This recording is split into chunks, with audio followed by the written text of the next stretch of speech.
tea. Hold just a second. Okay.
We have a very simple, you all waiting on the phone.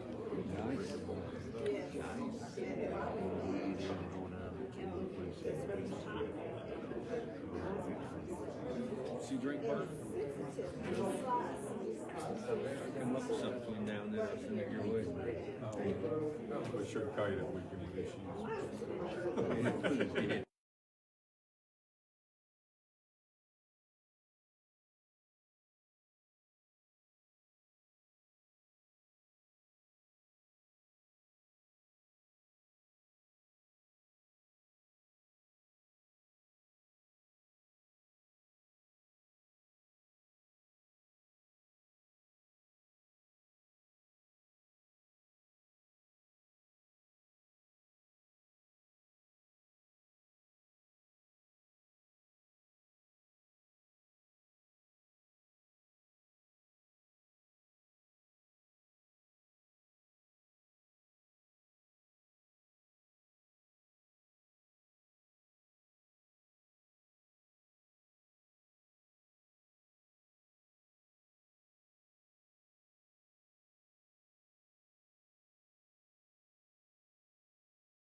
Come on in, bud. Come on in. How you doing?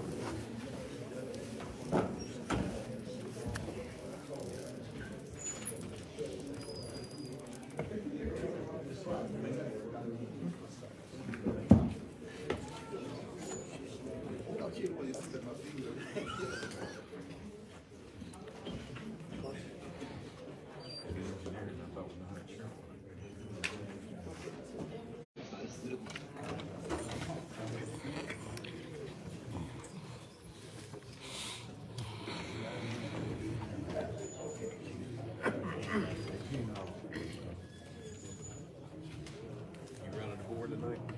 Yeah.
Sorry.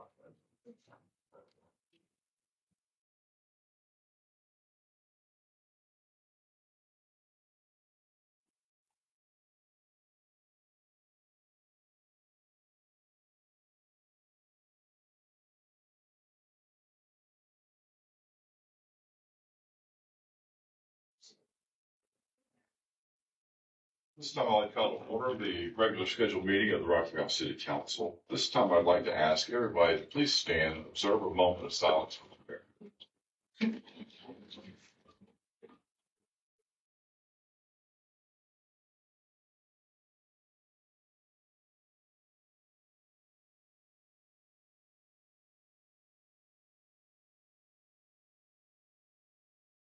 Thank you.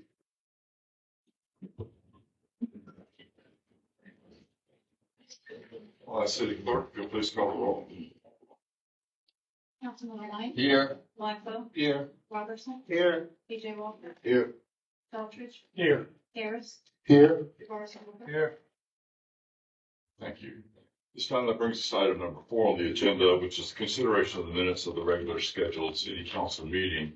It was held on December 8th of 2025. At this time, I'm looking for a motion to approve the minutes as written.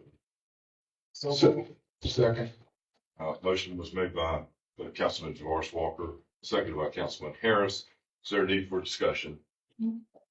All in favor, please say aye. All opposed, like sign. This time, I'll ask if there are any considerations for additions or deletions to the agenda. I have been notified that we'd like to make an addition to nominate at the end of the meeting. We'll call it item 13, consideration of appointments, in this case, to appoint Lena Jackson to the Central City Revitalization Panel. Is there any other additions and or deletions to the agenda that we need to consider tonight? I will need a motion to add the item 13 for the appointment for the Central City Revitalization Panel. Is there a motion? Motion. Motion made by Councilman Robertson. Is there a second? Second. Second made by Councilman Javaris Walker. Is there a need for discussion? Hearing none, all in favor, please say aye. All opposed, like sign. All right, that brings us to item number 6. This time I will turn the meeting over to our city manager, Elton Daniels, for a city update. Thank you, Mr. Mayor. Don't have many items tonight. Just wanted to, number one, let everyone know that loose leaf collection has now resumed, now that the roads are clear and ice is starting to melt. And then lastly, I'd just like to, again, give a special thanks to our staff, those staff members that worked during the inclement weather that we recently had. We have a few pictures up on the board for some of the people that were working during that time in our public works and parks and recreation staff.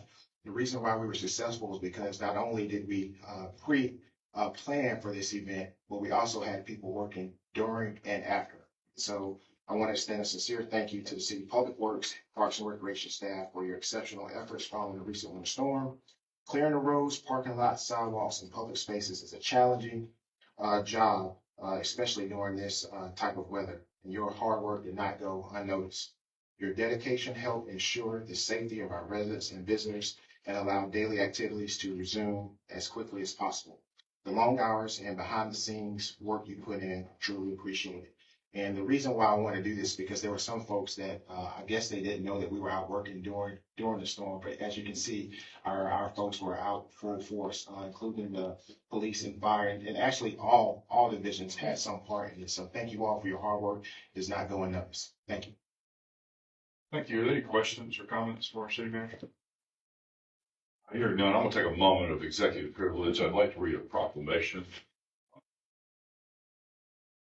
So whereas each February National Black History Month serves as both a celebration and a reminder that Black history is American history, and our history is what shapes us as a city, our faults, our struggles, our progress, and our aspirations.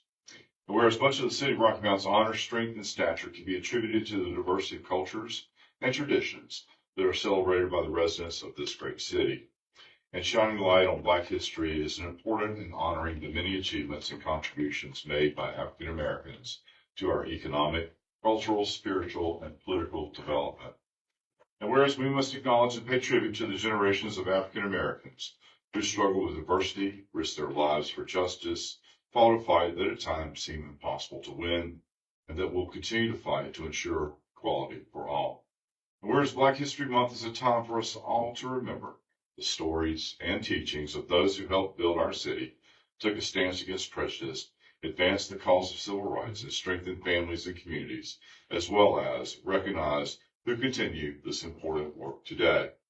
Now, therefore, I, as mayor, by virtue of the authority vested in me as the mayor of the city of Rocky Mount, do hereby recognize the month of February 2026 as Black History Month in the city of Rocky Mount. And I encourage all citizens to reflect on past successes and challenges of African Americans and look forward to the future to continue to improve society so that we all live up to the ideals of freedom, equality, and justice. In witness hereof, I have hereunto set my hand and caused the seal of the city of Rocky Mount, North Carolina, to be affixed this 9th day of February in the year of 2026. Thank you.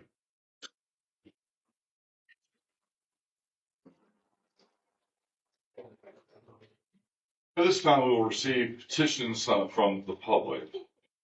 This is an opportunity for public comment, and we thank you for coming to the City Council meeting tonight to share your views, and we value all citizen input. Speaker comments are limited to a maximum of 3 minutes during the public comment period. At the conclusion of the 3 minutes, each speaker shall leave the podium. Comments must be directed to the full board, not to an individual board member or staff member. Although the board is interested in your comments, speakers should not expect any comments, action, or deliberation from the board on any issue raised during the public comment period. In the board's discretion, it may refer issues to the appropriate city officials or staff for further investigation. If an organized group is present to speak on a common issue, please designate one person to present the group's comments, which shall be limited to a maximum of 3 minutes. This time, I'd like to invite Earl Jones to the podium.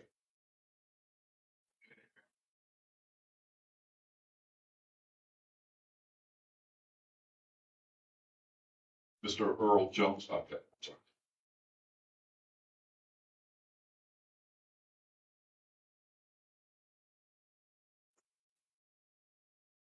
Good evening. Good evening. Earl Jones, Ward 6. First and foremost, I am a child of God, proud Navy veteran, and a retired DOT accounting manager. I enjoy working part-time tracing product for a local farming operation, and I return to this podium tonight for a third time seeking honest and correct answers. Sound strategies to resolve existing issues, and credits for overbilling the services on my utility account. I hope to shine a little light, not only straighten out my account, but also help all our citizens to do the same. My original message to you and my request of you remain the same. And so allow me to repeat myself. I ask you to reconsider 3 reasonable requests, which I feel we all deserve. Number 1, place Rocky Mount back on a 12-month calendar, just like the rest of the world. Do it now to shelter our citizens from your billing disasters. Number 2, and I feel strongly about this, the way you treat us, your customers, is downright shameful and unacceptable. The in-your-face arrogance, lack of respect, flimsy excuses, failure to follow up on your own action items, failure to address customer concerns, and bogus, scripted updates.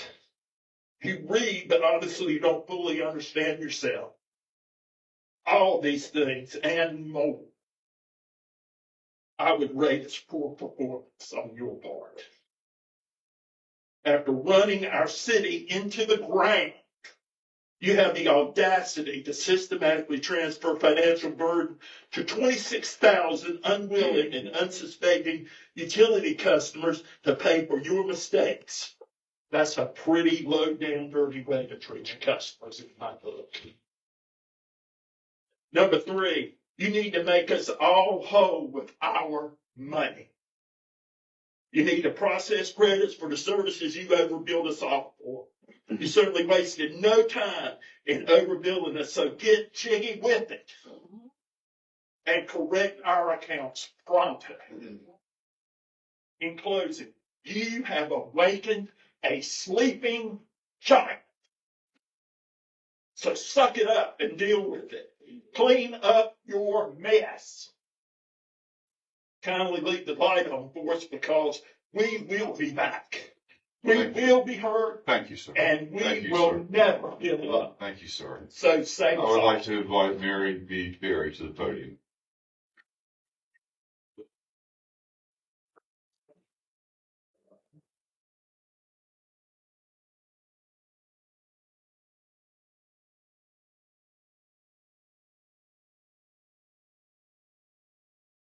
I'm back. Welcome. I have 2 things that I want to comment on. The first is, I didn't appreciate the fact that rather than getting an apology for somebody having used racist terms toward me, I got a lecture from all of you guys about the proper way to speak at a meeting. I didn't appreciate that. I think if you were actually gentlemen, at least one of you would have stood up and said, hey, that wasn't called for, and an apology is owed. But the other issue is those dang power bills. And I'm getting a little frustrated with the fact that you keep telling us, call in, go down to the office, bring your bills with you, and they'll figure it out. We didn't make these mistakes. The city did. We should not have to give up a day of work to go sit with 75 people in the lobby to get our bills fixed. You got a computer over there. You can punch in and ask that computer, who got more than 12 bills this year? And it could give you all their names and all their information. And then you guys could sit down and look over each one individually and fix them. But you're expecting us, your constituents, the ones who voted you in and can vote you out. You are expecting us to do the work to fix the mistake that you guys allowed to happen. We should not have to give up our leisure time or our work time to go and clean up a mess that we didn't cause. I would really appreciate it if you just get on your little computers and figure this out, because it's gone past ridiculous now.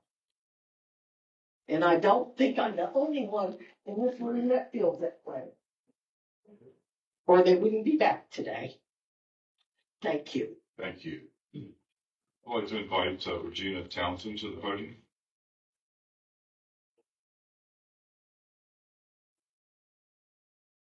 Good evening. I don't come to poke the bear. I don't come to,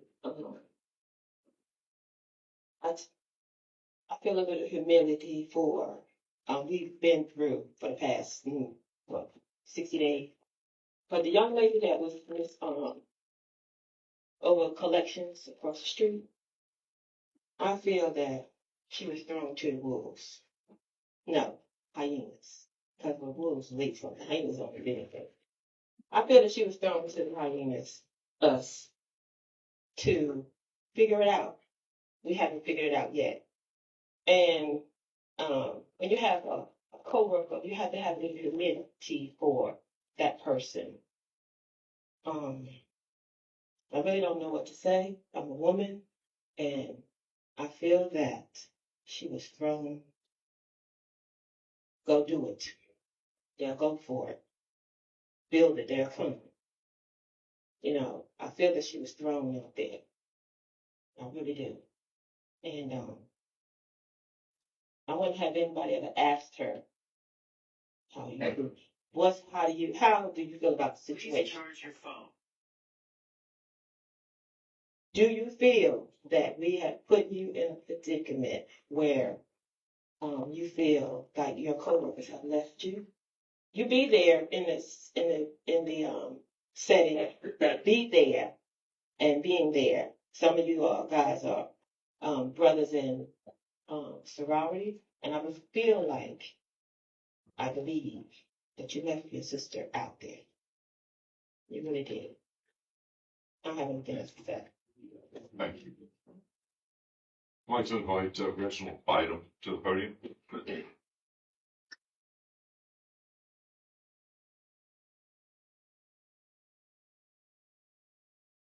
Hello, how you doing today? Good. My name is Reginald Bynum. I am a new resident to Rocky Mount. We moved here last September. My grandfather not that it matters, was Reverend Nelson Johnson, who passed the First Baptist Brattleboro for many, many years. I'm the oldest grandson. It's a pleasure to be here today. I've become a little different, obviously coming from where I am, but I do have some concerns. My background is that I'm actually in the energy space. So I'm part of an energy developer. I've been doing that for some while. Before then, I believe we met before. I work for energy education. So around energy education for rural communities. But now I work for a developer, and we develop large energy projects across the country, not just in North Carolina.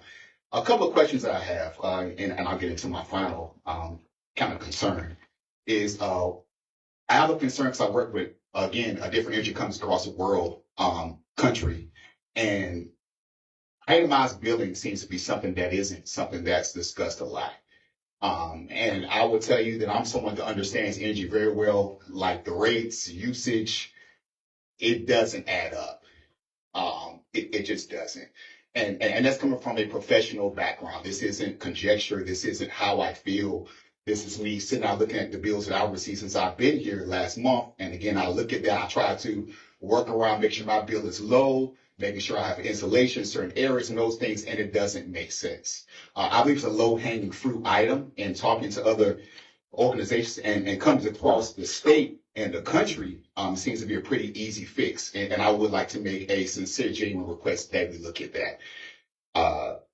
That is something, again, when I look at the rates and the usage, it is not adding up. And there are some fees up there that are not explained on the bill, as I'm sure some people probably realize that.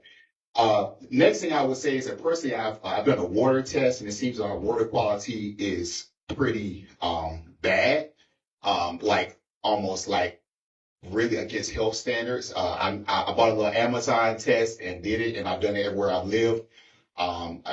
I know we have a background in that now on this, but I would like to request that because I did a test. I've seen these tests, and I did a test with the water from the snow and the rain. That seems to be better quality water than we're getting from our faucets. And again, these are tests we can buy ourselves. It isn't conjecture. This is based on actual scientific data. And again, I would like to actually have that looked at, particularly for our families and my young family. And with that, again, you guys have a very hard job. I definitely respect your roles, but as a citizen, as a person, a new resident who is planning his life here, I would like those things to be looked at, and I will follow up with you all individually. Thank you. Thank you.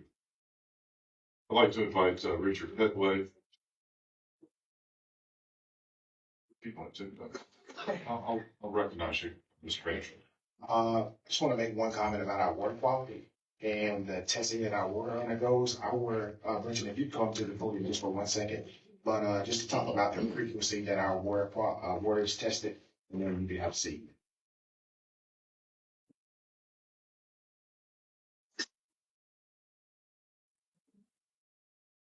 Thank you, Mr. Manager. The city of Rocky Mount is blessed with a very reliable water source, the Tar River.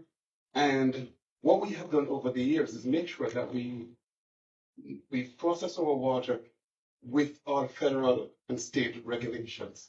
The labs that are used are certified laboratories, and we have to submit reports periodically to the state. And to this day, we have not had any issues, pertaining to our water quality that would have been noted. And we do have our water quality report that we issue to the public periodically, and everything is in line with all federal and state requirements. Thank you. Thank you. Hey, could you reach out to Mr. Bynum and just get a copy of his test and see if we can figure out what's going on there? Mr. Petway, I invite you back. I'm sorry for that. Like I say, good afternoon to the council member, to everybody. As you see, I came with something to say, a list of things to say. But after hearing what you said about Black History Month, it kind of gets on my nerve when people always talking about 1 month of Black history, when we have 12 months out of a year that we talk about white history. And when you try to take Black history out of school, so black kids can learn about their heroes that they know about. But yet we still talking about Black History Month. And I love Black History Month. I'm a black man myself, and I read history. And I know this, and I know the history of this in council. When we went back in 2008 or 9, when we were talking about the electricity, how unfair it was. But we didn't stop there. We talking about going all the way back to 1930, 40, when there was no black on the city council at all. They were making decisions for black people without even being in their area, without knowing their condition. We talk about history. Let's talk about the history of how we got to this point. The point that we got here is when we kept coming up here and telling you about this man, that ex-city manager that was up there wasn't even paying attention to the people that were speaking. He wasn't even paying attention when we spoke. And we come up here month after month and day after day trying to tell you about what's going on with the city. We get no response. We get, okay, this is it. But our history goes way back before then. It goes way back. When I think 80% or 60% of this city was black. But yet and still we had no representation on the board. So we talking about that. My other thing is that we talk about injustice. Injustice is to the people who are receiving these bills coming in January. My sister-in-law just got 2 bills in January. 2 bills. And we're only 1 month. How can that be?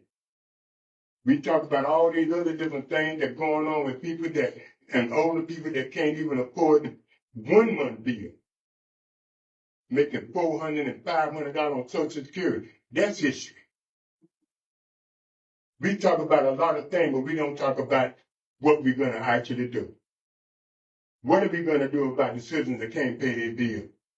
What are we going to do about those that come up here every day talking about things that are going on in the community?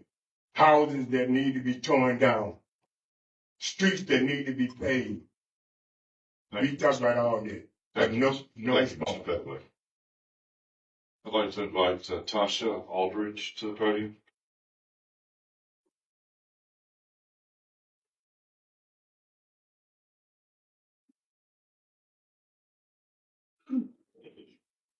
Good evening. Good evening. I want to speak tonight about something fundamental to good government, and that's oversight, accountability, and respect for the people who keep running this city. City management exists to steward public trust, and that means knowing our own financials and policies inside and out. Not guessing, not reacting, and not shifting blame when items don't add up. Oversight isn't optional, it's a job. When leadership cannot clearly explain ongoing issues, or when information changes depending on who is asked, it erodes confidence and puts every decision made at risk. But the impact just isn't on spreadsheets. It's on the people. Citizens are feeling tax and utility crunches. City employees have now seen raises removed and longevity pay taken away. When you combine those losses and others, many workers are facing a huge decrease in their salary. As an example, my husband just got his W-2, a 9.2% decrease in his salary. That was taken from the city. That's not a small adjustment. That's nearly a 10% pay cut during a time when cost of living continues to rise, a time when employees are devalued, but city management keeps getting higher and higher pay. For the employees who repair our utilities, maintain our streets, answer emergency calls, and more, they serve the residents. This isn't fiscal management, it's punishment.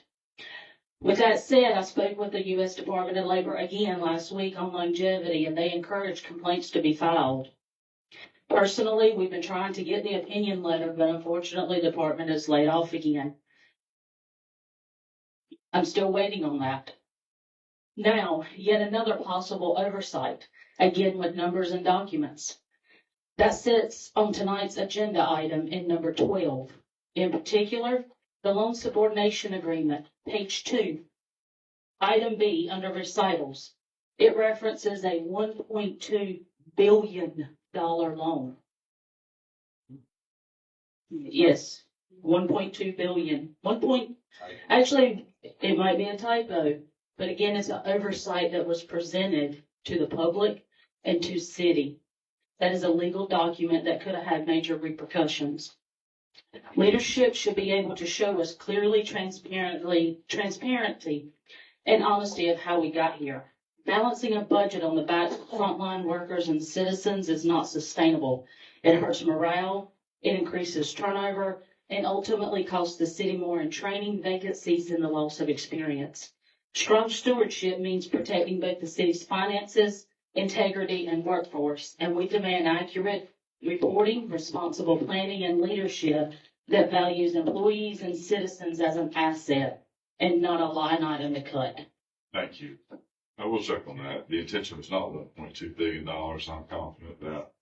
I have Danielle Taylor. It looks like you're here to speak on a public hearing matter. And when that item is called, I'll call you to the podium.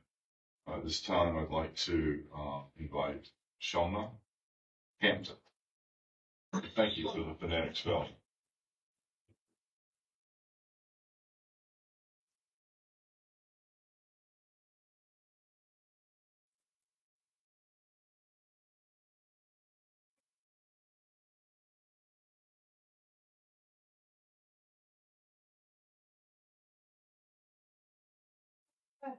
I'll make it work.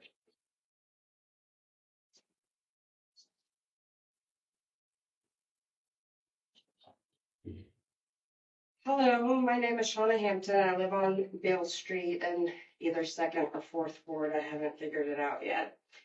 I moved to Rocky Mount in April of this past year based on affordability relative to the Triangle Park's potential, proximity to my adult kids, and of course to be closer to the Outer Banks.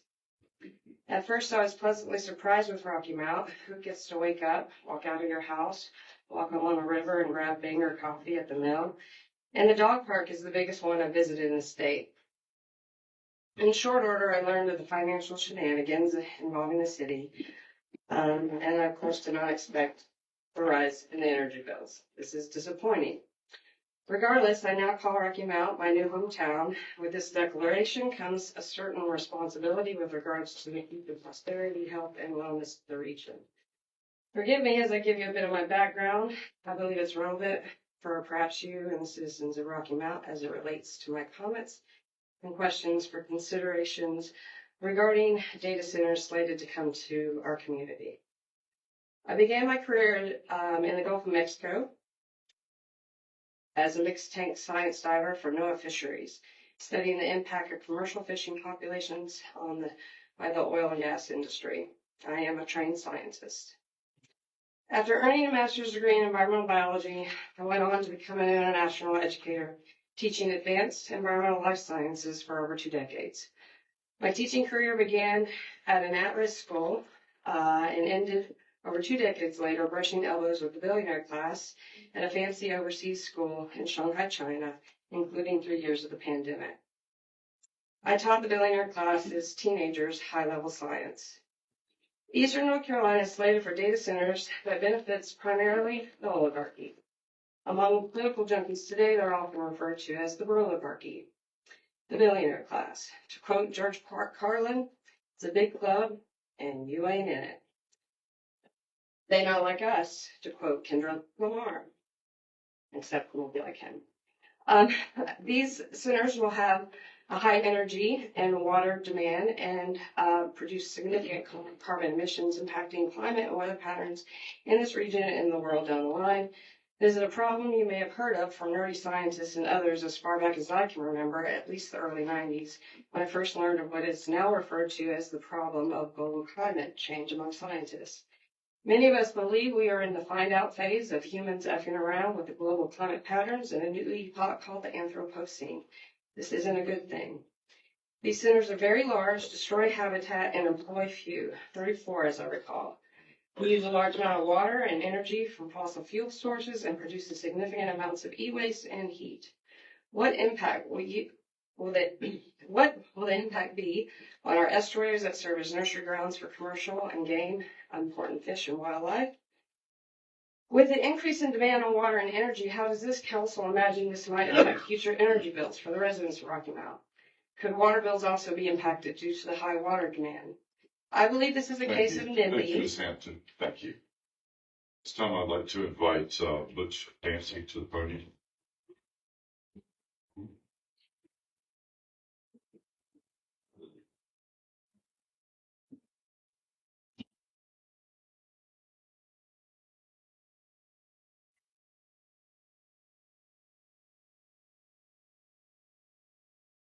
Good evening.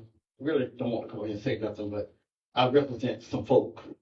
I live in Rocky Mount and working here for 39 years as of January the 27th, like member of the Rocky Mount NAACP, member of the Edgecombe County Democratic Party, and been at these meetings, as I repeat, longer than any one of you all these years. The video back before the pandemic, the video on y'all meetings for free. So I deserve to be able to stand up here because I've been doing it out of pocket. And here, I'm glad to see people coming now. But where were you when we was crying out to the folk? It was a councilman and some others when we found out about vacant cities back after the flood. About them getting bonds and previous mayor, all of them were getting paid. And one council member fought that let your cities actually get out work, go to the beach with some of y'all weren't even there. One of you there. But I just want to say, in the climate we're living in, with all that's going on from the top, with all the foolishness, where people think they can talk to people any kind of way, y'all good. Because I'm a grown man, everybody grown. If you talk to me out of character, I'm going to talk to you out of character. When I was working in the store part-time, didn't have to. They said the customer's always right. No, they weren't always right with me because I'm a grown man. But we need to learn how to talk to folks. And we also need to let the process work itself. Now, the only thing I see, if you could give a timeline on when you expect to somewhat have things in place. I read the newspaper, I talk to folks, just talked to someone today, a family member talking about the light bill, he said $100 some dollars, he said $200 some dollars, $300 some dollars. I said, I live on the county line. I just paid a $769 bill, light bill. I live in Edgecombe Martin. So I just listen to some of the things some folks say, because I know about utilities and stuff. So, but you just can't, you got to stop acting on emotions. If you're going to act on emotions, you got to act on emotions on the facts.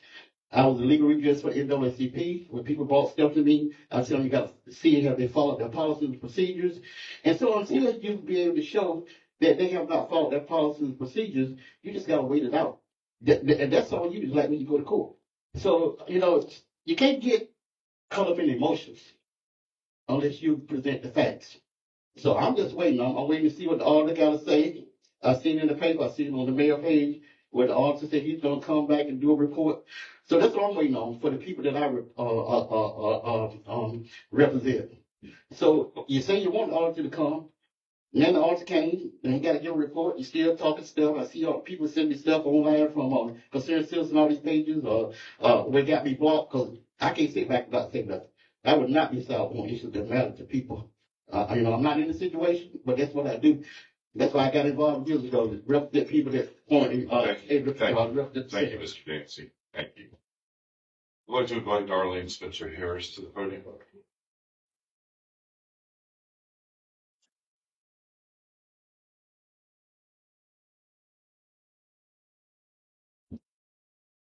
Good evening. Good evening. I greet you all this evening. We're talking a little bit about Black history. Yes, it's recognized this month of February. However, every day is Black history for me because there's always a lesson to be learned. You're always going to get something new. Somebody's going to be doing something different. I had the privilege of being in a fashion show, Roots to Runway, this past Saturday. My dad and my dad's 87. The youngest model was 3, and it was held at Word Tabernacle Church here in Rocky Mount. And it was a family-oriented event, and there's a lot of events going on for Black history this month here in Rocky Mount. So I'm not going to be before you long, but I did want to just touch bases on the light bill. None of us was happy about it. But at the end of the day, I didn't get caught up in the rhetoric. I waited and got a few of my bills together, then I made the phone call. And I went over the dialogue with Ms. Hall, step by step, date by date, for how the delay of the processing was done. Completely understood where it came from. Hopefully it will not happen again in the future. I wasn't happy about paying a $919 light bill or a $567 one. Again, we say as citizens, where are we supposed to get this money from? Yes, City of Rocky Mount's fault that this happened.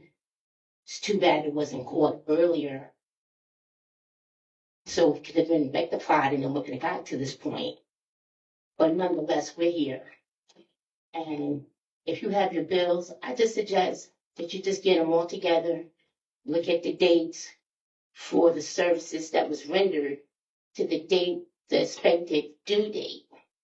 And if you take and align them two together, you will pretty much understand what happened. No, I'm not pleased with it, and I don't think I disagree with it because I don't, but I know for a fact I saw it in black and white for myself. And with that, I'm done. Thank you. I'd like to invite Ms. Nathan Reed to the podium.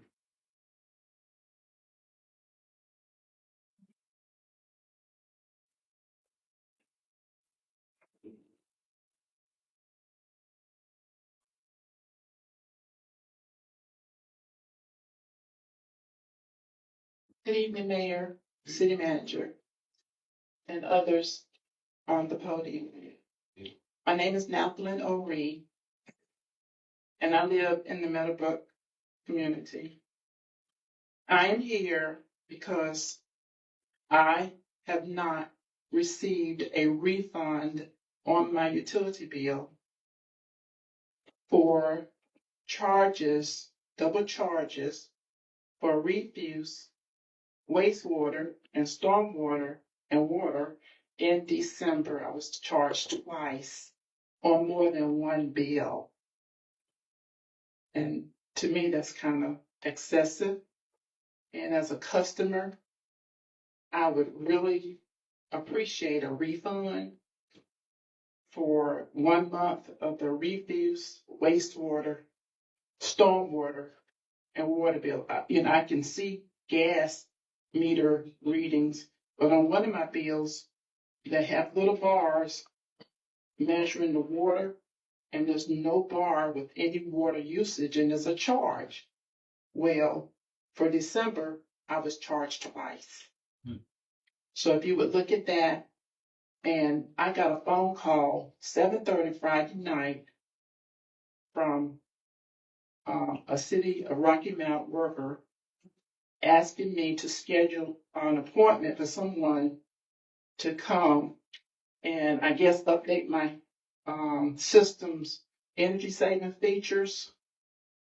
Well, please don't call me after 5.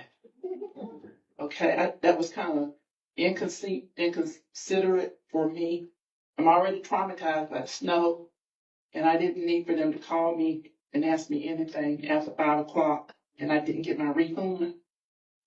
Plus, I have those features on my utilities at my house, and believe me, if the city's not regulating it, I'm regulating them, turn it off, during the peak hours to save energy within my household.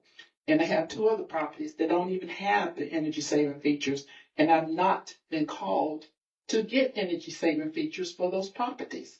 So there's some inconsistencies going on, and they really need to be looked at. Thank you. Thank you.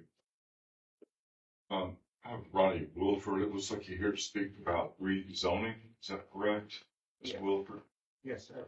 Okay, then I'll call you when the public hearing is. Ms. Mari Menges, I'd like to invite you to the podium.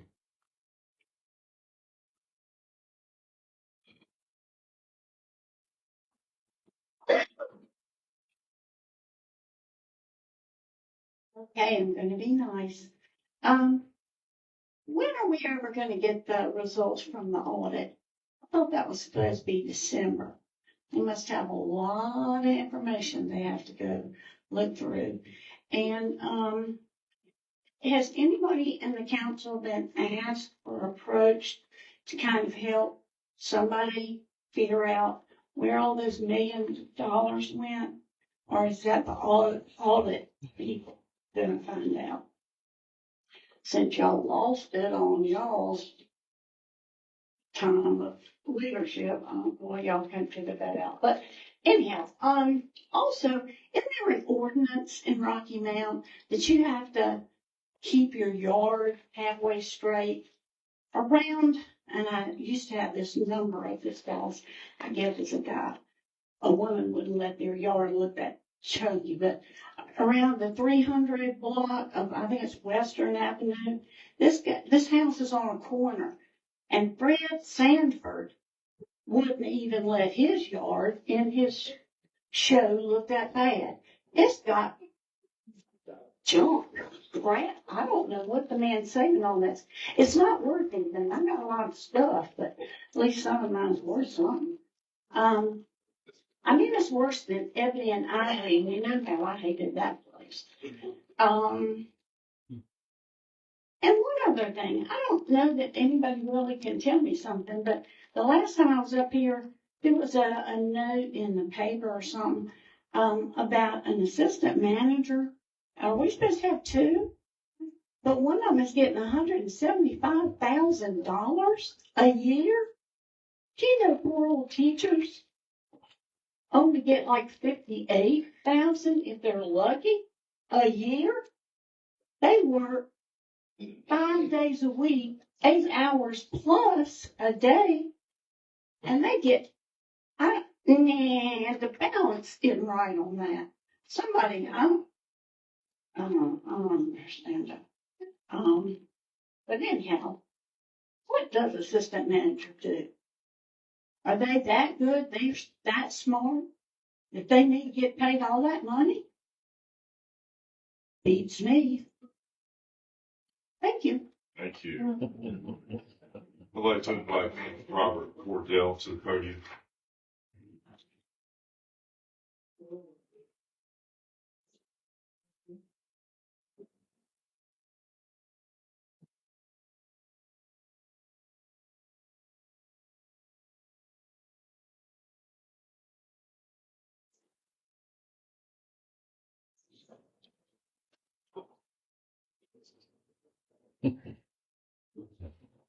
Good evening. Good evening.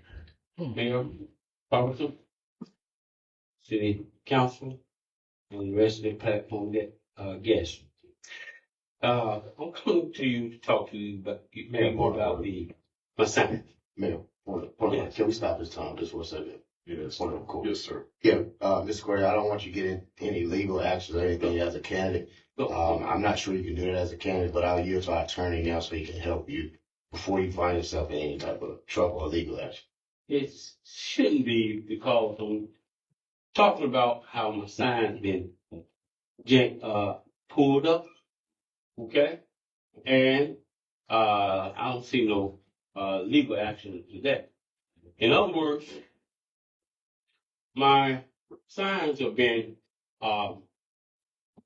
when I when I ran for school board 3 times, and I ran for the city council 1 time, okay? There was about 18 signs got pulled up at my yard, not my yard, but my district. And these signs are costing anywhere between $18 to $24, depending on where you got them from. Okay? Now, in my run for council, my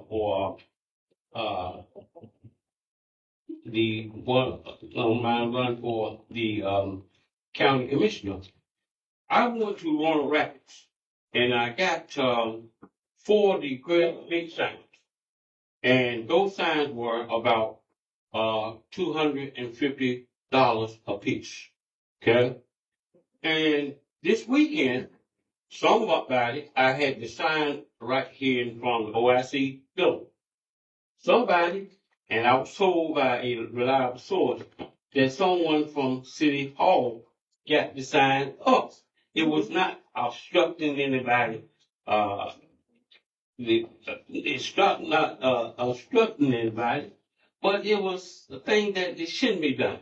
And if anybody from the City Hall got my sign, that one great big sign up, I would ask you to replace the sign or reimburse me for the sign. The only thing you have to do is to lay the sign on the ground, or all y'all have got my phone number, could have called me. I could have come and got the sign up.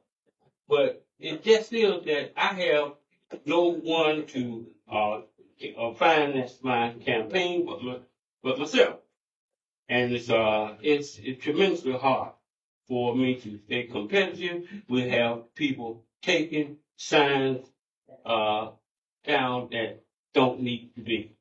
So if anybody from City Hall got the signs up and he left the poles up, what's so bad about it? Could you take the pole with you? So I don't think there's anything wrong with that, you know what I mean? But I just think that you all know anybody got the sign. Thank you, Mr. Cordell. And just as a general advice to anybody, if a political sign is on city property, it will be removed. And your complaint is probably better registered with the Board of Elections. But I do thank you for coming. Thank you. You care to be recognized, Mr. Blackwell? I'm sorry. Thank you. Thank you, Mr. Mayor. I apologize for speaking. My question was, if the city takes the signs up, are they held somewhere and can they get the signs back? Yes, that is my understanding. If a political sign is placed on city property, then we do collect those because they're, according to city policy, they're not allowed on city property. And then the candidate is more than welcome to pick them up once we collect those. And I would reach out to our code enforcement department if they still have those signs. Can we just give a number or something? Can we just put that out there? Yes, I don't know the number right off the top of my head, but Joseph Bocook is our development services department, and you would contact his department. And we could get Mr. I forgot your name, Mr. Cornell. Before you leave, if you would just leave your information with Mr. Joseph, and then we could, if it is in fact true that the city staff removed the sign from city property, then we'll make sure that we get you that sign back. The Department of Transportation will also remove signs if it's in the right of way. And you can find those in the respective county where the DOT would be located. All right, moving on to item number 9, which is the consent agenda. At this time, I would like a motion to approve the consent agenda inclusive of the following: award of duty badges and sidearms, award of the bid as recommended, authorize the mayor and city clerk to execute the bid contract, and to approve the annual license and maintenance fee and authorize the purchasing manager to execute the bid contract on behalf of the city. Is there a motion? So moved. Motion made by Councilman Daughtridge. Is there a second? Second. Second made by Councilman Harris. Is there a need for discussion? Hearing none, all in favor, please say aye. Aye. All opposed, like sign. Item number 9 is consideration of recommendations from the planning board meeting, which was held on January 13th of 2026. We are to acknowledge the receipt of the planning board minutes. At this time, there's no request or recommendation. If you would please, Mr. McCook, then we'll open up for public hearing. Good evening, Joseph Bocook, Director of Development Services. The request that's being considered at this time is for a property about 6.5 acres on Cobb Farm Village Lane, which is off of Country Club Road and Whispering Pines Drive. The request is to go from very low density residential, which is R15, to a conditional medium density multifamily residential district coded as R6 MFA CB. The applicant has proposed conditions that would prohibit multifamily dwellings and limit access from Whispering Pines Drive.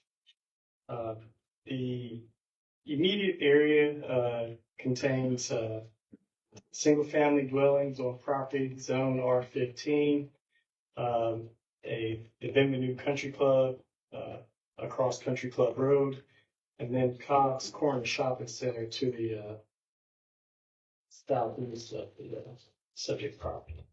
There are also denser R6 and R6 MFA zoning south of the property across Goose Branch Creek. With regards to review by city staff, there were no adverse impacts to service anticipated from the request. Staff, in our review of the request, did cite additional housing options and policies supporting infill development and potential increase to the city's tax base as with respect to consistency, with the adopted comprehensive plan. The planning board, in their consideration of the request, found that the proposed rezoning was unreasonable and not in the public interest, citing the same comprehensive plan, but other policies intended to protect the character and stability of established neighborhoods and to ensure development does not exacerbate unsafe traffic conditions. At the planning board public hearing last month in January, there were 6 speakers that spoke in opposition to the request, and they each raised concerns around the compatibility of the proposed higher density residential zoning with existing single family zoning development in the immediate area and the impacts subsequent development would have. Again, the board did, after discussion, vote unanimously to recommend denial of the request. I'm happy to answer any questions you may have. I believe there are members of the public present to speak and the representative of the applicant as well. Do I have any questions for Mr. Bookko? Okay, thank you so much. Mr. Wilford, I don't know if this is the item that you came to speak to us the next one. Okay, fine. At this time, I will open the podium to any member of the public who wishes to speak on the request by Jordan Pike, a power of attorney for the property owner, Marvin Pike, to rezone 6.59 acres at 141 Cobb Farm Village Road from R15, very low density residential, to R6 MFA CD, conditional medium density multifamily residential. Is there any member of the public who wishes to speak on this particular matter? Yes, sir. Please come forward.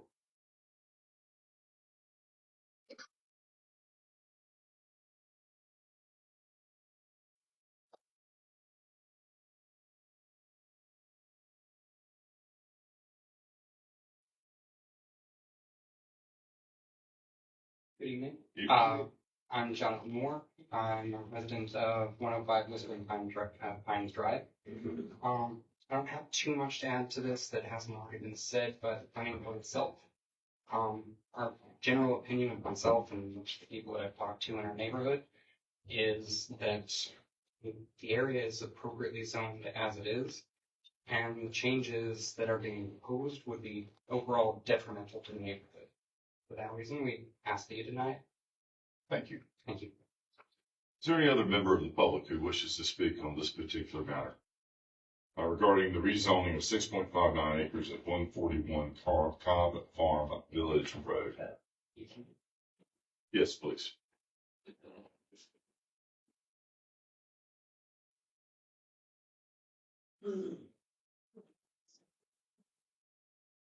I come from Florida, and we have a lot of growth down there. And we had a lot of older neighborhoods that had single-family homes put in it. And when they did this kind of thing and they moved in and put apartment complexes there, they ran into a lot of problems they didn't anticipate. Traffic, for one thing. You have a whole lot more cars going up and down the roads in the neighborhoods than you do when you have single-family homes. It wears the roads out quicker. It makes it less safe for your children to run out and play because there's always cars going to and from the apartment complex right through your neighborhoods. I've just seen that happen all over in Florida. And I think it'd be to the best benefit of the community to leave it like it is. Thank you. Thank you. Is there any other member of the public who wishes to speak on the rezoning 6.59 acres at 141 Cobb Farm, Village Road from R15 to R6?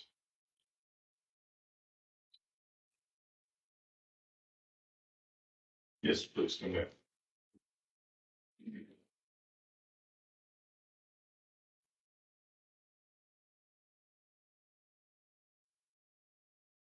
I see a lot of friends up here, and y'all have seen me talk about this before when it came up several months ago. And I was so glad that when it went to the planning board, that the planning board recommended that this request be denied. When it came to y'all the last time, they put it off and asked to have it looked at again. It went to the planning board again. The planning board has recommended again that the request be denied. And I just want to thank all of you for your good judgment and for your careful consideration of how Rocky Mount is going to grow and the future and the quality of life that we have here. Thank you. Is there any other member of the public who wishes to speak on this matter? Yes, please.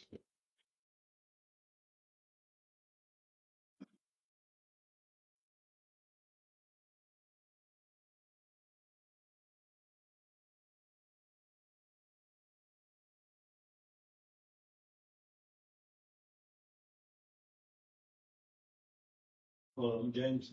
I'm James Moore. I'm on Country Club Road.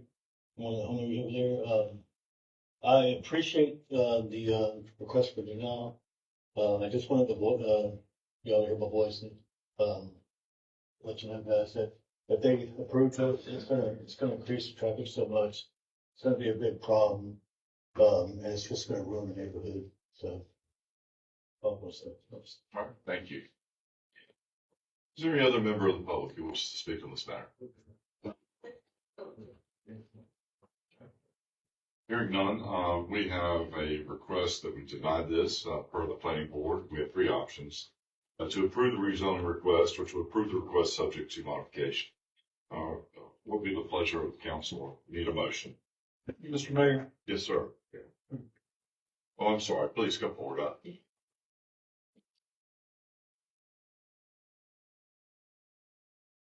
I apologize. I'm Blair Alford. I'm the applicant, representing the applicant for this rezoning.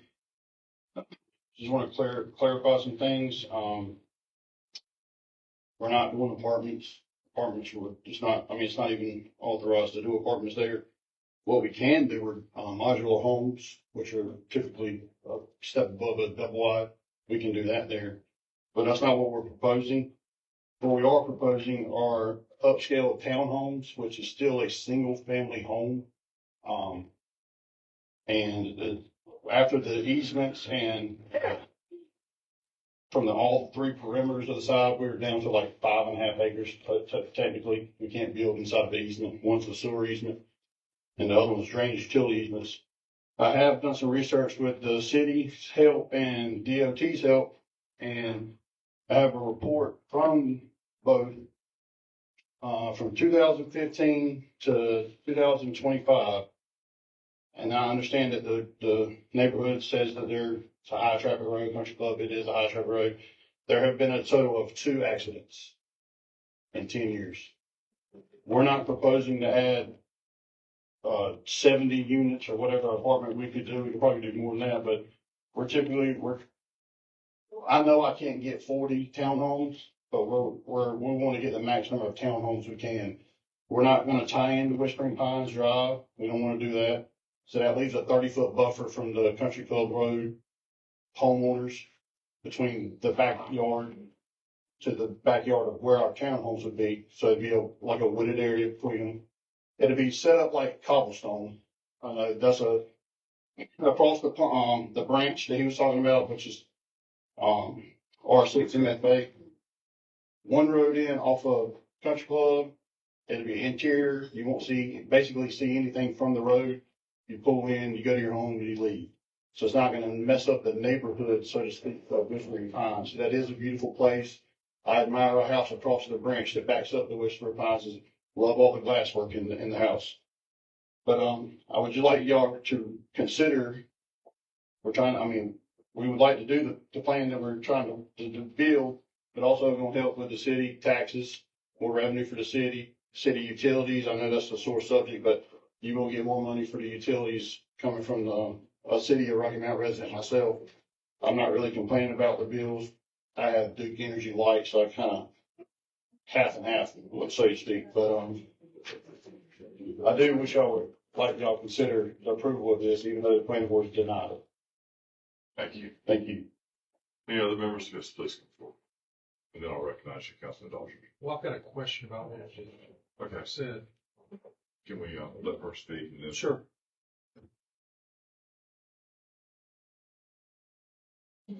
Hi, my name is Rebecca Miller. I live at 1617 Country Club Road. I'd like to add a third accident to the statistics, as a woman just went off the curve of the road and knocked through my power plant, my pole that provides power. I'd also like to say that the city team that put the pole back up was amazing. We had electricity back in 2 hours. That damaged the transformer across the street, and then they came the next night to fix that, and it was back up so quickly. So the electrical team is really excellent. But it is a dangerous road. A lot of people race down that road because of all the curves. And I noticed that the slide that said there would be 6.65 daily trips per dwelling.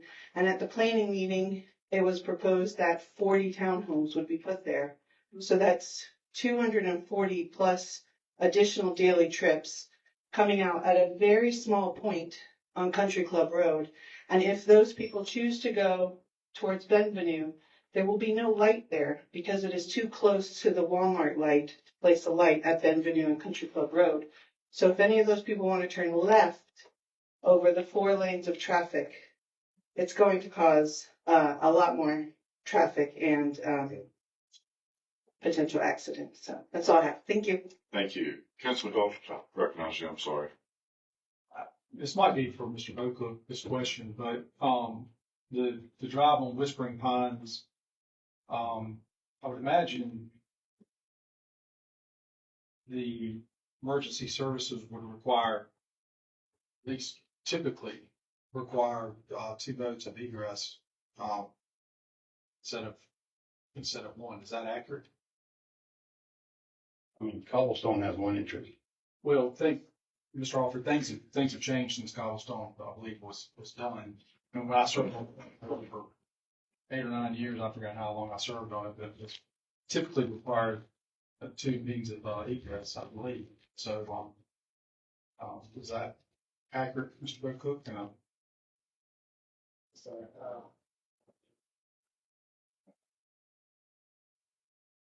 I'm not certain of what the requirement is. I know that our land development code and the state fire code do require additional means of access at a certain threshold of number of residential dwellings. But in this moment, I'm not certain of what that number is. I guess the point I'm trying to get around to is it was stated it would not go on Whispering Pines, but to me, looking at the map, and I don't know if you want to pull the map up or not, I don't know where another means of egress would be besides tying into Whispering Pines.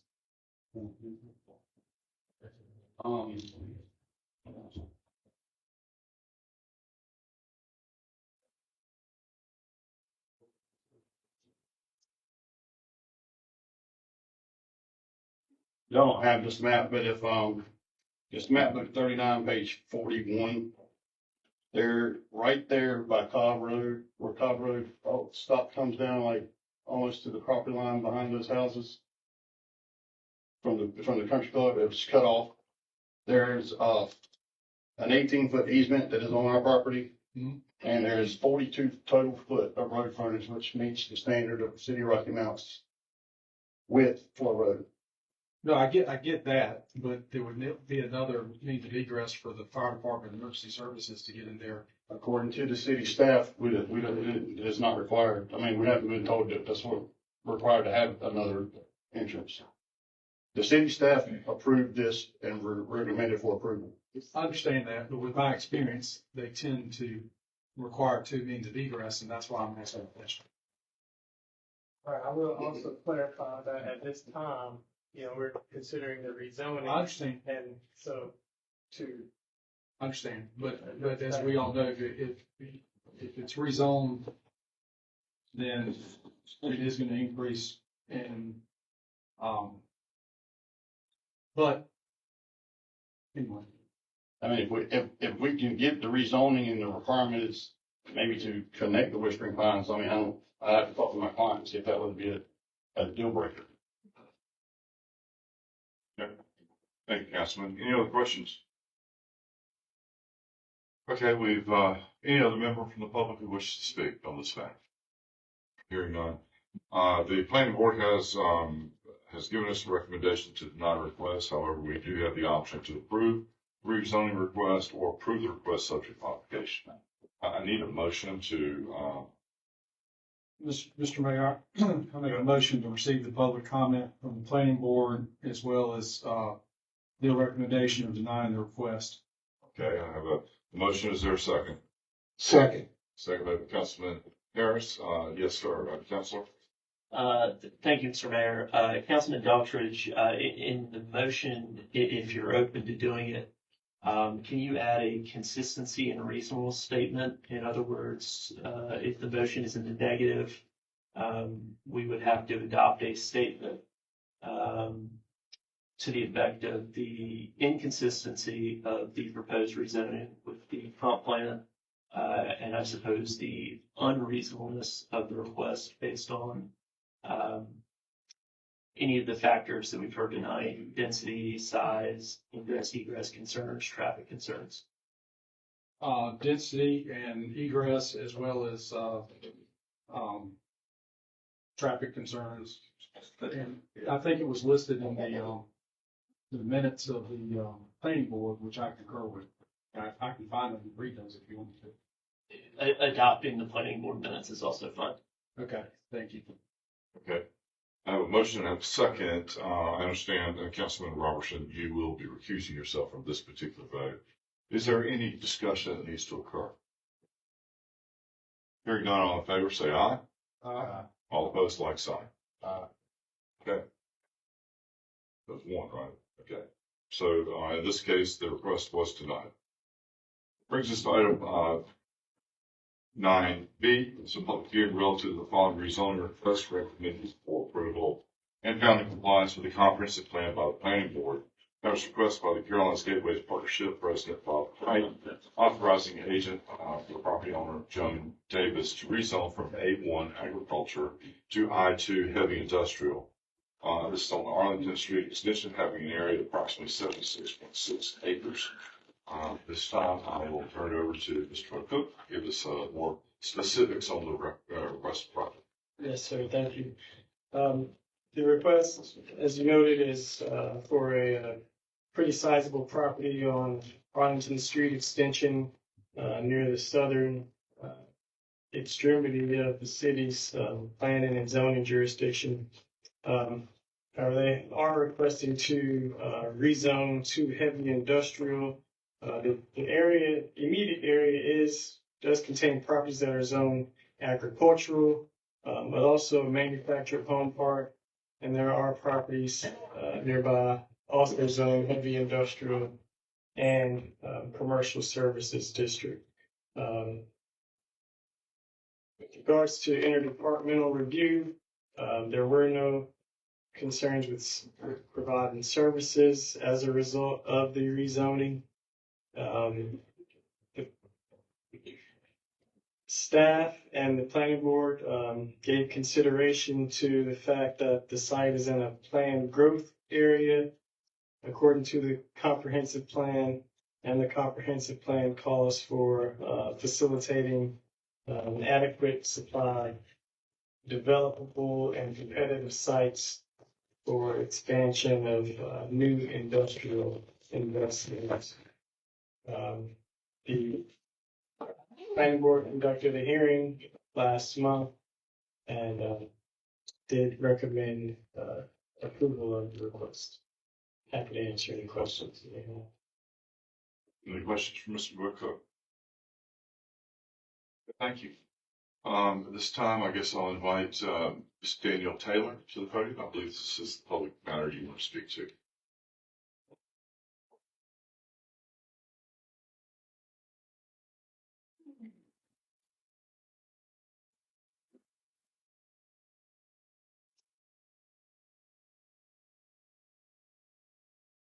Good evening. Evening. My name is Danielle Taylor, and I live at 4240 Arlington Street, and my property joins the bullock track that's being proposed for rezoning. I attended both meetings, one hosted by Carolina Gateway Partnership and the meeting from last month. I am not in support of this rezoning. Presentation by Mr. Pipe showed, or it will propose a huge industrial site in my backyard and a parking lot out my back door and a driveway down beside my house. I have lived at 4240 Arlington Street, called it home for 30 years. Our neighborhood and community is a quiet agricultural one, not industrial. The land has been farmed for many years by our local farmers, providing a way of life for them and jobs for their workers. I am concerned this rezoning from agriculture to industrial will have a negative impact on our community. It will create more traffic, noise, and negatively affect our property values. We're not even aware or know what type of industry will be coming to our neighborhood or what type of neighbors we would have. And I find it hard to support something and not have all the facts. I read a post online by a Barnes subject, and he had posted, "Our rural character, farms, and way of life are worth protecting. Growth should be thoughtful, transparent, and planned, not rushed. They should respect existing communities, protect property rights, and put people before special interest or personal gain." And I would ask you to take this into consideration when making your decision. Our community is our home. Thank you. Thank you. Mr. Williford, I invite you to the podium.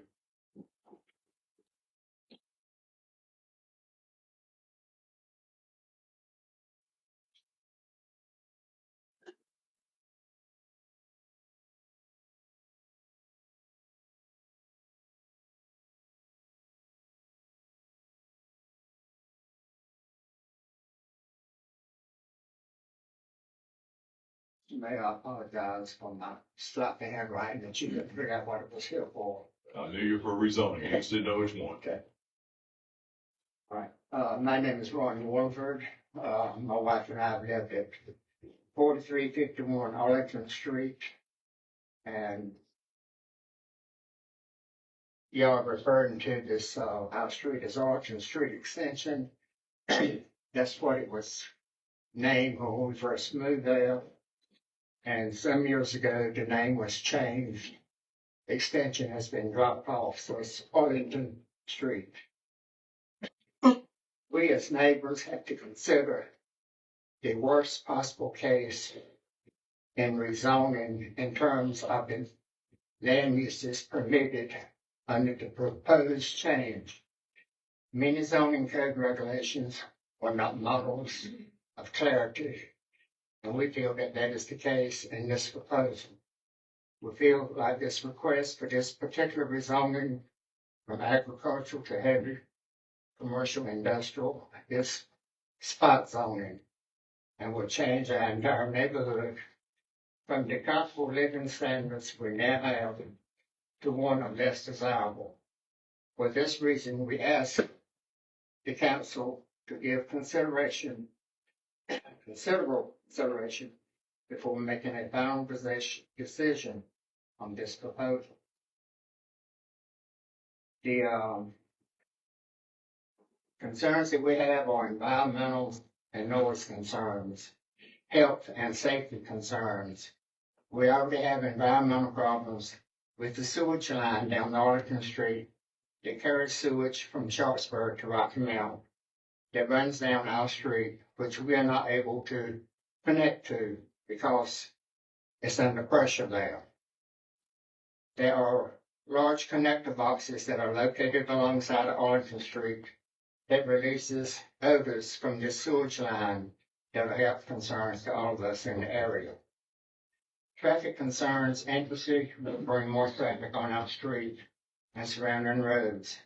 Concerns for any industry wanting to locate here will bring on concerns of having to wait at the train crossing at Little Mexico, crossing that holds up traffic for long periods of time, as well as having to deal with traffic through the tunnels on Hudson Street, especially when it floods after heavy rains. I can't imagine why any industry would want to locate on this location. Just take a drive down Church Street from one end to the other and look at the rundown, boarded up, and unkept properties. But yet drive down Vance Street and look at the properties that really need to be torn down. Police protection, we do not have that on Arlington Street. Everything has to be under lock and key. I'm the law enforcement we ever see on Mr. Arlington Wilford, Street. your 3 minutes are off, but if you would hand the, your comments to Ms. Still, we'll make sure they're part of the record. Thank you. Are there any other members of the public who wish to speak on this matter regarding the rezoning of 76.6 acres from A1 to I2 on the Arlington Street extension?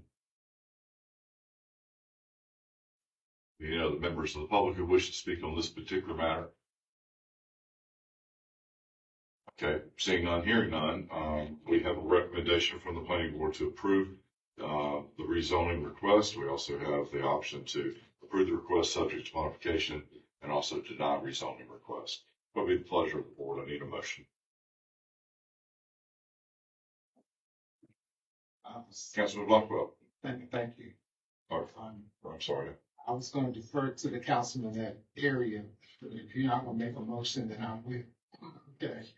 I'm going to move to approve that rezoning and give a reason later for this time to discuss. Let's just give it that. Okay. I support this for all those reasons I just heard the neighbors speak against it. That community has been overlooked. We cannot improve our communities if we don't have assets.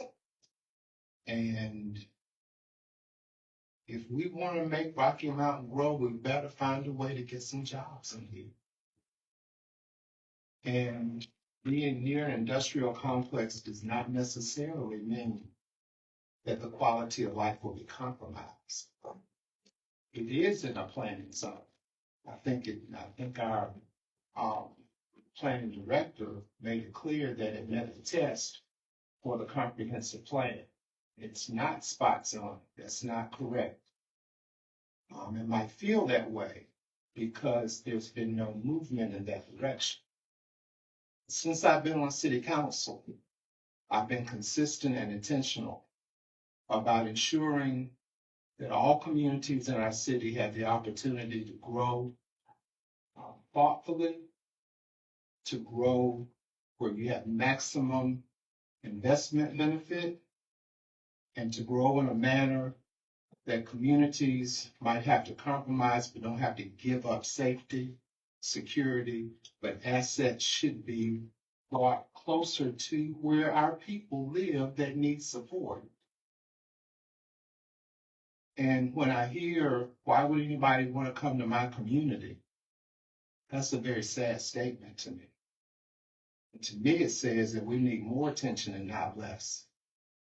And to me, it means that we need to attract investors who be willing to work with us and roll up our sleeves. There's a way that we can get sewer improvement if you got somebody who needs more sewer than you.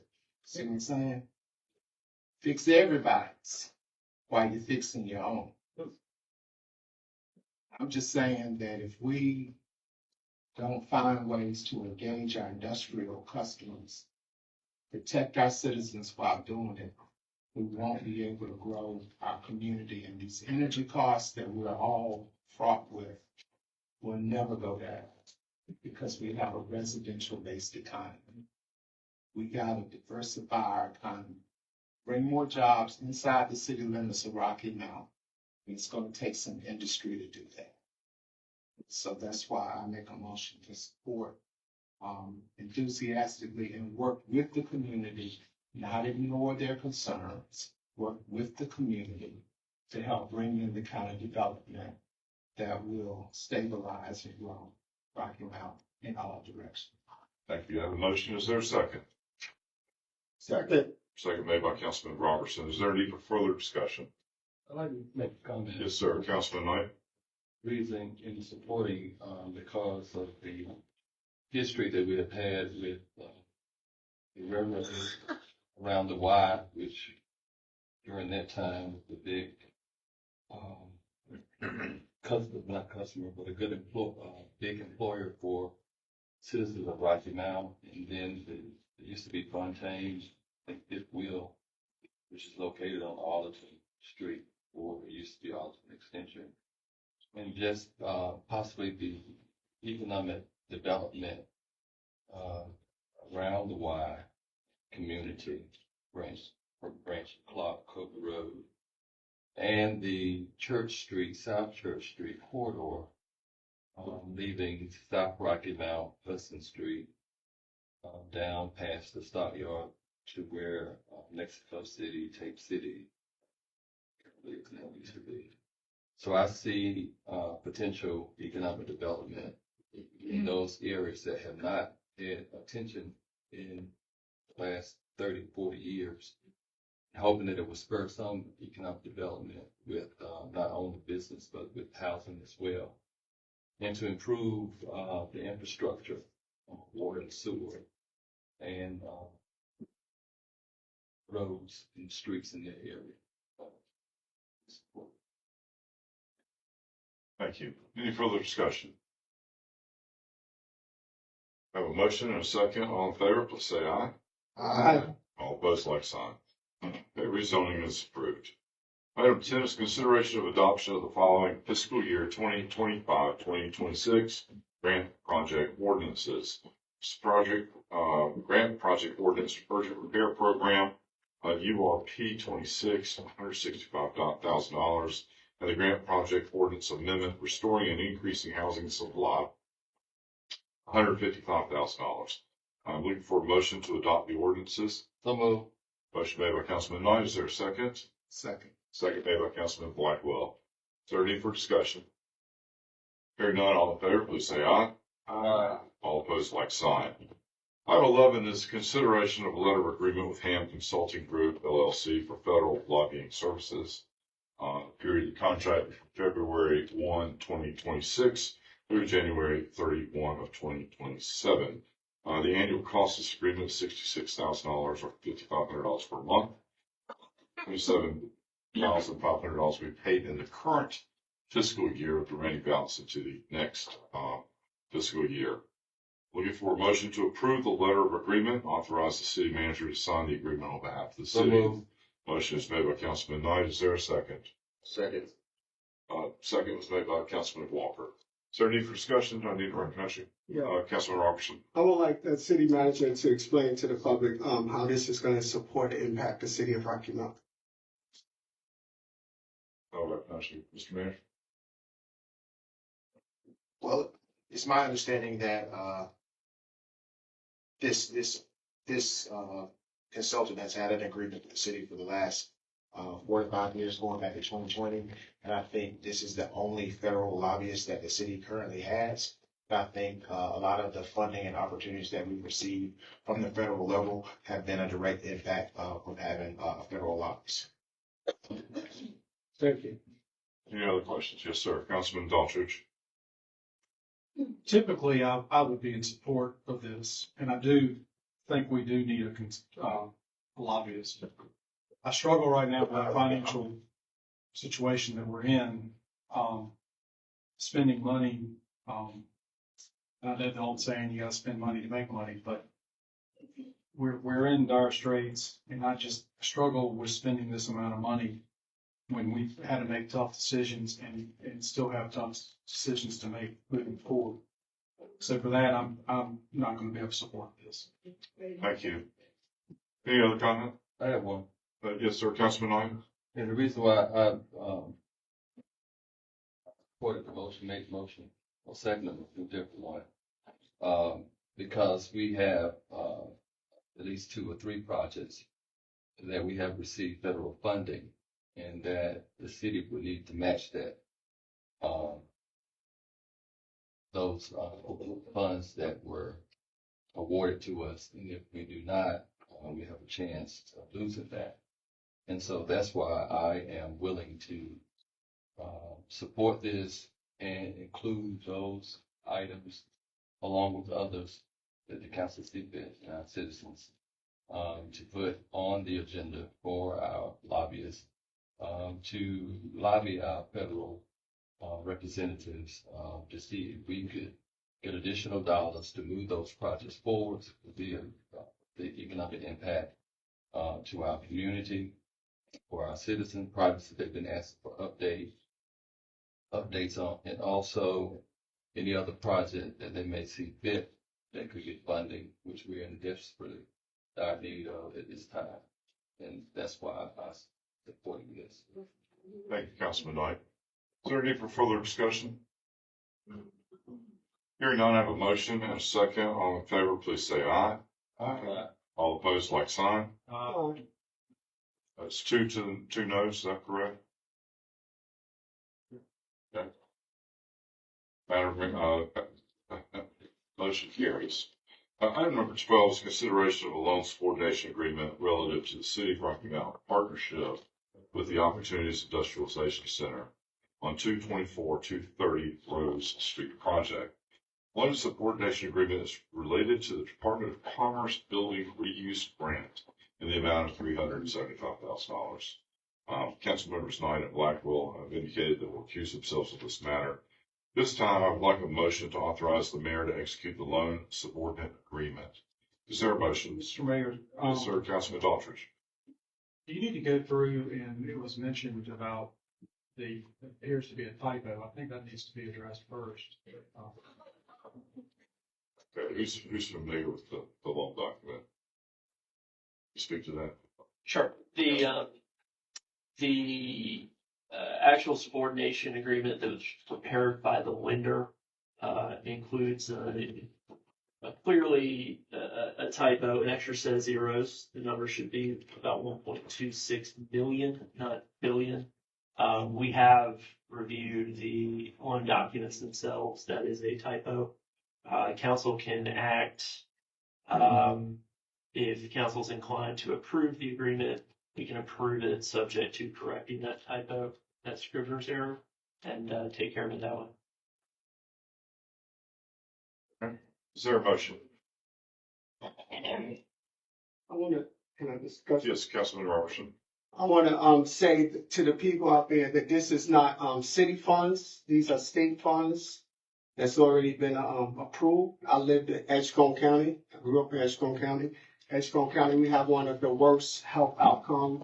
We rate like the lowest. We're on the worst list. We have the 3rd shortest lifespan. We have suicide rates that's through the roof. And I support this because mental health center coming to Rocky Mount to the Edgecombe County side is what we need. And this, like I said before, is state grant money. It's not city dollars. Councilman Robertson, is that a motion? I make a motion. All right, is there a second? Second. Second's made by Councilman Javaris Walker. Is there a need for further discussion? All in favor, please say aye. I'm sorry. Yes, Councilman Harris. Thank you, Mr. Mayor. I certainly look forward to seeing this project completed in 2 to 3 years. But at this time, this is a 12, 13, $14 million project. It could be even more based upon what they would like to do. And I'm going to have to vote no, only because I just do not have sufficient information about the total funding package and whether or not our subordination will have to be reconsidered for another lender that puts us even in a further 3rd position or 4th position. I want this project to succeed, I just want more information. And because of that, I'm gonna have to vote no. Yes, Councilman T.J. Walker. Thank you, Mayor. Hearing those comments, I think it'd be appropriate to table until we have full support, since full support seems to be pending upon information. I think I don't know if this is from a legal matter. Councilman Harris, are you asking for legal information or more so structural information about the project? The project itself, not from a legal perspective, but where all the other funds going to be coming from? Let's have a better explanation, especially I would like to have a better understanding of new market tax credits, et cetera, et cetera. I'd just like to have more information, that's all.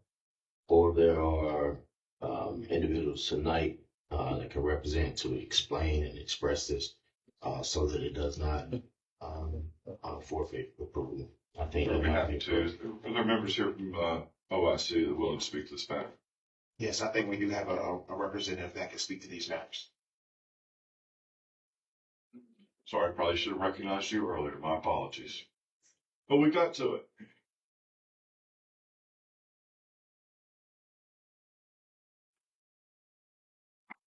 Good evening. I'm Bridget Chisholm with Building Wealth and Communities Consulting, and we serve as the economic development financial consultant to OIC on the project. I just wanted to clarify. Yes, we'll fix the typo. But this is I think there's some concern. It's not a 2-3 year project, Councilman. Actually, the reason for us coming for subordination now is because all the senior financing is coming into fruition. And so in order to close all the financing, and there are 11 funding sources, so it's a very complex redevelopment project. The first, if you will, the first thing that has to move is the city has a first lien position for $375,000, and none of the other senior lenders can go into that spot. And so once this is done, including the new markets, the historic, the self-help loan, all of them will have priority. So, but the senior lender is VitalCap, and everything else is subordinate to that senior lender. And the overall closing for all the financing, all 11 sources, is right now just contingent upon when our CDEs get their allocation agreements, but our target is March 31st of 2026, with the outside date being April 30th of 2026. A couple things are outside of our control, which is the federal government and their allocation agreements. I am happy to work with any councilman in understanding, new market tax credits globally. Anytime the manager would like to have a session, but for this particular, our client, their allocation is in tow. We're just waiting on the government. And we also had to wait on doing the project's cleanup, because construction cannot start until the state of North Carolina says that the project is ready to start. So I know people think that's taken a lot of time, but you have to have a clean site, which we do have the no further action from the state of North Carolina. Currently, the interior, because it's a historic building, which the owners would like to maintain the historic nature of Memorial Hospital and then repurpose it for mental health, behavioral health, and workforce development, we have to ensure that the interior is abated properly and follows all the state and federal guidelines for historic preservation, which our consultant, Heritage Consultant, which is one of the best in the country. We've already received our first Part 1 approval. So everything is going according to all the environmental and historic professionals and in accordance with very complex redevelopment.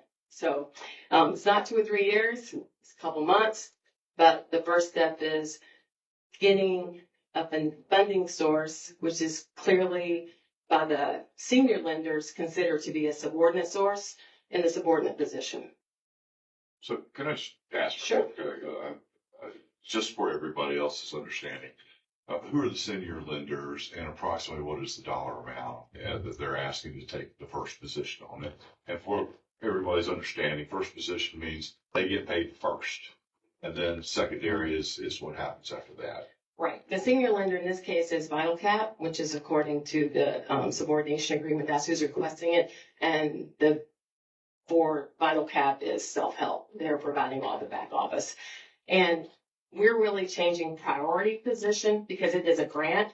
And the lien was put for performance, creating the 30 jobs. So if for some reason the project, once it's placed in service, did not create 30 jobs, then the project that is the performance deterrent to having to return the money to Commerce is we didn't create the 30 high-paying jobs for this community in Edgecombe County. And so that. Well, I understand. I was trying to give some idea of scale. Yeah. You know, so we're talking about $337,000 standing in the way of your borrowing. So in the total, the total package, and I'm not being cryptic, but it's the new markets will be a $19 million new market tax credit transaction, of which you have two loans, an A and B structure. And then there's historic, federal, and state that twin into that. So the global financing package is according to the concept models. And that's being sponsored by senior lenders who are asking for the first position, and that's what we're voting on today. That's what you're voting on. Thank you. Councilman Walker, TJ Walker, does that satisfy you?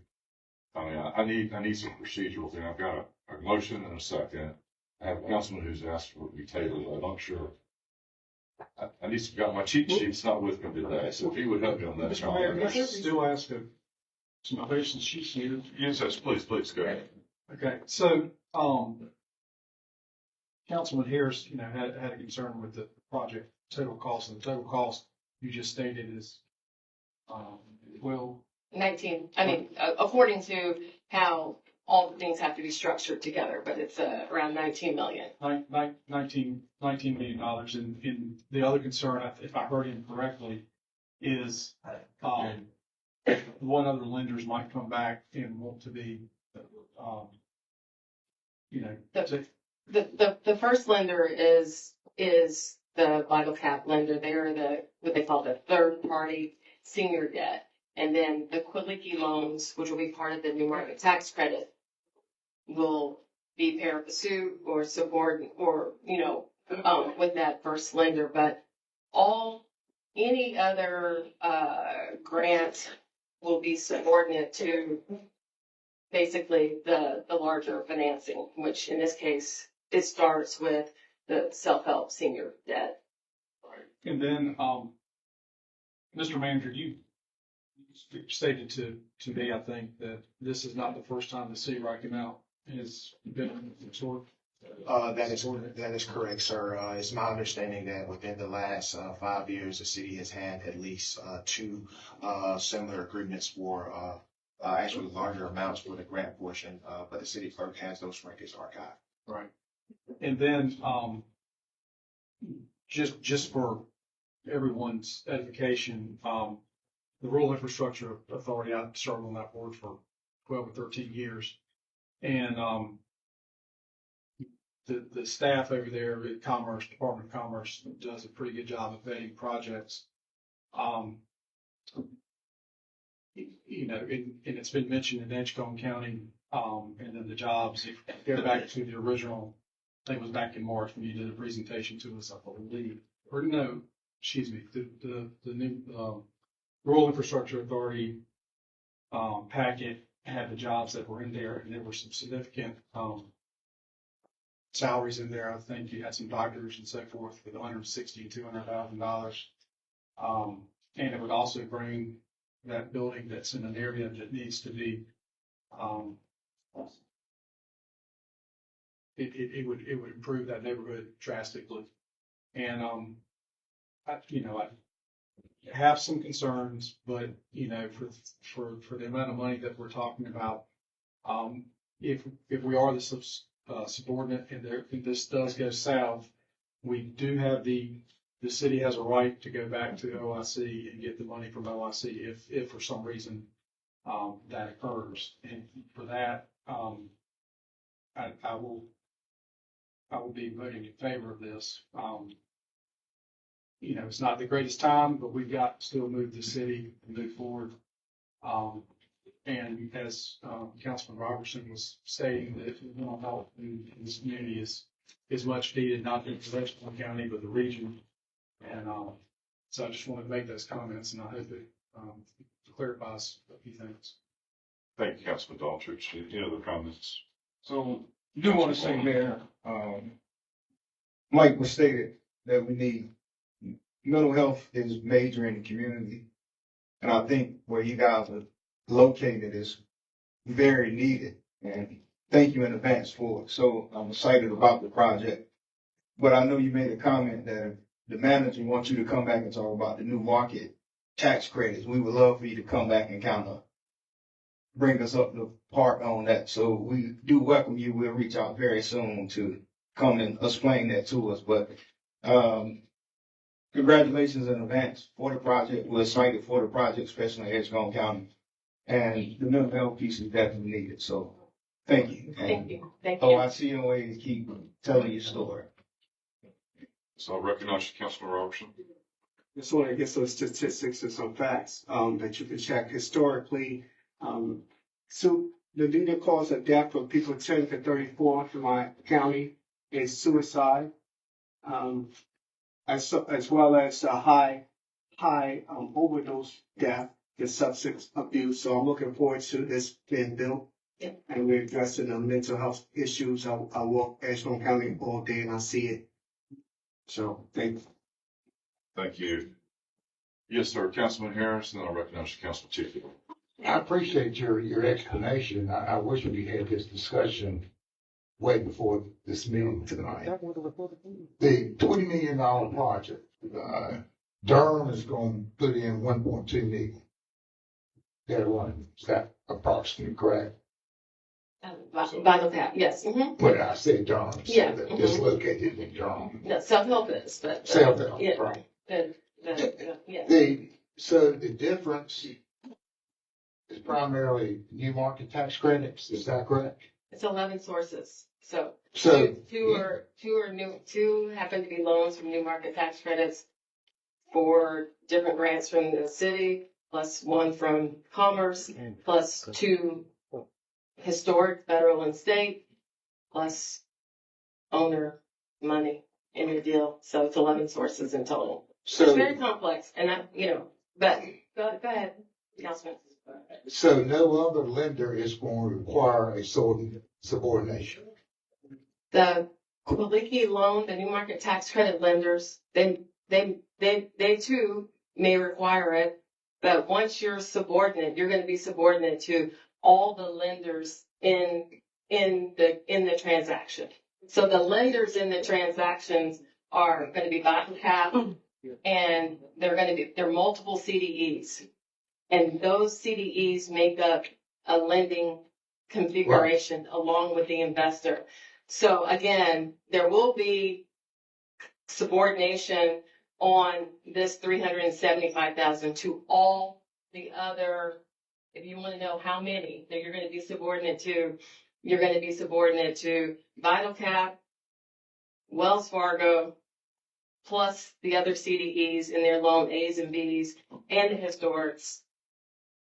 So it's a very complex financing. I know you're trying to get at it, but again, the part and the reason for the lien position is to ensure performance on the jobs according to what the rural health grant is supposed to do. That is what they want this project to do, is to create jobs. I understand that. Yeah. I understand that. I support this project. But now we're going to be subordinate in a position that we're going to be way down the road in case anything, God forbid, happens. Is that correct? Yes. Okay. But the only reason you if something happens and the project goes south, OIC is the guarantor, if you will, and they're the ones who are supposed to create the jobs based on this development. So if the jobs don't get created, then you have recourse. No one is arguing that. But we're saying is we cannot have that 375 sitting in first position over all the other primary lenders on the transaction. Period. And this is not an unusual request. This is customary in sophisticated redevelopment projects across the country. And and with all respect, Rocky Mount to have this level of conversation on this traditional redevelopment will cause a lot of precedenting for developers. Like, are you really serious about really improving the economic development in this city from private individuals? It's one thing if you're leading it, but if you're asking private people to come, this is what we will all have to come up and ask for subordination. Or we just wouldn't be able to take the funds, period. Any other questions? Yes, Councilman TJ Wall. No question, Mayor. I think I just need to withdraw the table. That's fine. We don't. Gotcha. And thank you for coming and presenting. It's a fairly complex idea, and I think a lot of the questions were too much for everybody in the general public to understand. But to oversimplify it, the 11 folks that are bringing the money to the table are participating together. There'll be one structured loan, of which you're asking us to subordinate a grant that we're receiving from the state. It's a way oversimplification. But that's it in a basically nutshell. it. Right. Thank you. All right, I have a motion and I have a second. Yes, sir. I want to clarify within the motion, Yep. it's modifying the total amount within the contract of $1,263,000. That correct? Councilman Robertson, would you accept that? Yes, I will. Can I say? Yes, sir. So, when I was doing my due diligence, I saw that we recently did this in 2024, took a subordinate position on Advanced Street projects, which is in Ward 3. We have the most dilapidated houses, and that was a successful project, created 8 brand new houses. We did it again in 2018. And with the clawback, if 30 jobs are coming, the clawback, if they don't produce a 30 job, from our understanding research, it'll be $12,500 per job they don't produce. So if they produce 20 jobs, you can do the math, 10 jobs they didn't produce, it's 12,500. So I think with all the information I've gotten over the last few days, I feel very positive about this. Thank you. Okay, I have a motion, I have a second. Any further discussion? Hearing none, all in favor, please say aye. Aye. All opposed, like sign. Aye. All right, motion carries. Having no other business to appear for the city council tonight, yes, sir, Councilman Walker, I will. Oh, I'm sorry, yeah, I did, thank you. Item 13 is, consideration of Lena Marie Jackson, appointment to the Central City Revitalization Panel. Is there a motion I'll make a motion. Is there a second? Second. All in favor, say aye. Aye. All opposed, like sign. Councilman Walker, do you wish to be recognized? Yes, sir. Thank you, Mayor. It won't take long. Last meeting, I had a couple questions for our manager, and we didn't get to those today in our committee, the whole closed session, because they were personal questions that couldn't be answered in the public. But I just wanted to reiterate those questions tonight to our manager so that I could get the answers back to those. And also looking at our policies at some point, and I think we talked about it in closed session, that there were a numerous amount of comments made tonight for public comment regarding our policy. And I think at some point we need to look at those policies, many of which are outdated and dated back many years before, some possibly before I was even born. But we need to look at those policies and update our policies. Thank you. Thank you. Any other member of council wish to address? All right, having no other business here before the city council, I now adjourn the meeting.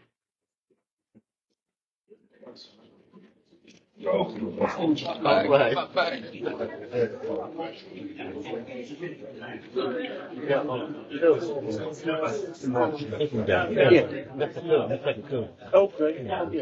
What, Lisa? Yeah, Lisa, that's right, I can talk to the girl. Because the other name Lois. Lois, right, Lisa. Well, Lisa. Right, that's right. Yes, yes, okay.